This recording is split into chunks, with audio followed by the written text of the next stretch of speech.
90-годишната пациентка во болницата Тагајо Сенен вели дека е студено. Температурата внатре е неколку степени под нулата.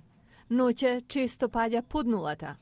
Немањето струја, вода, лекови однесе уште 12 животи откако брановите минаа низ пониските катови на болницата. Јоичи Хашигучи е лекар во болницата. Поголем дел од пациентите имале мозочен удар или церебрални инфекции, не можат сами да се движат. Најмногу ни треба специјално млеко со кое ги храниме преку цевки. Сега не добиваат доволно хранливи материи. Медицинските сестри прават се што можат. Спасиле колку можеле лекови од урнатините.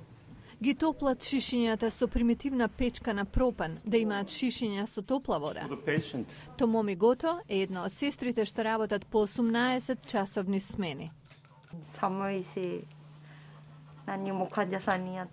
Навистина е ладно и не можам тука многу да сторам, а тоа ме прави тажна. Но не смеам да изгледам депримирано на работа. Пациентите уште повеќе ќе ги загрижам. Се обидувам да бидам насмејана. Гото и незините колешки понекогаш спијат на под во болницата. Премногу е компликувано да се стигне до дома. Немањето вода носи и друг проблем. Нема чиста постелнина. Условите за работа се неверојатно тешки. Ова е доктор Сацуки Ишигаки. Сите страдаа во цунамите, и пациентите и лекарите. Многумина ги загубија домовите. Сите се под стрес, а тоа не е добро за здравјето. Армијата инсталирала генератор што оперира 2 часа навечер.